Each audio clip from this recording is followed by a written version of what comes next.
ડાંગ જિલ્લાના મુખ્ય મથક આહવા ખાતે હાલ આદિવાસી સમાજના ગૌરવ અને ઐતિહાસિક ઓળખ સમાન લોક ઉત્સવ ડાંગ દરબાર ભવ્ય રીતે ઉજવાઈ રહ્યો છે।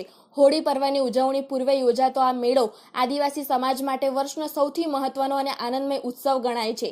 જિલ્લામાંથી તેમજ આસપાસના વિસ્તારોમાંથી મોટી સંખ્યામાં લોકો પરિવાર સાથે મેળાની મજા માણવા ઉમટી રહ્યા છે। પરંતુ આનંદ અને ઉત્સાહના માહોલ વચ્ચે શનિવાર રાત્રે મેળા દરમિયાન ફરજ બજાવતા પીએસઆઈ એસબી ટંડેલના વર્તન અંગે ગંભીર આક્ષેપો સામે આવ્યા છે।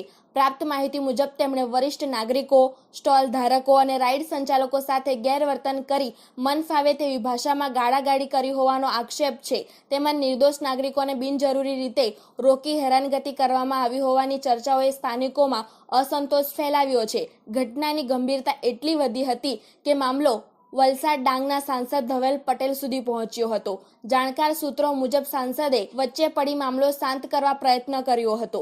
આ ઘટનાને લઈને અનેક પ્રશ્નો ઊભા થઈ રહ્યા છે।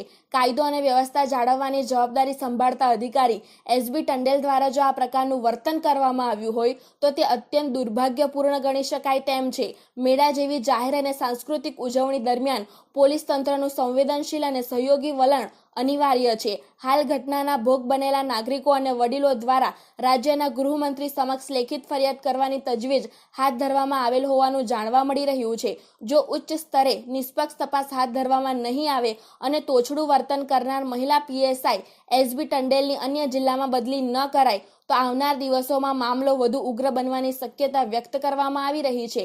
ડાંગ દરબાર જેવા ગૌરવપૂર્ણ લોક ઉત્સવ દરમિયાન જનતાને સુરક્ષા અને સહયોગ મળવો જોઈએ, હેરાનગતિ થવી જોઈએ નહીં તેવી સ્પષ્ટ માંગ સાથે પીએસઆઈ એસબી ટંડેલ વિરુદ્ધ તાત્કાલિક અને પારદર્શક તથા કાયદેસરની તપાસ કરી જરૂરી કાર્યવાહી કરવામાં આવે તેવી લોક માંગ ઉઠવા પામી છે। બ્યુરો રિપોર્ટ, તાપી સ્વરાજ ન્યૂઝ, ડાંગ।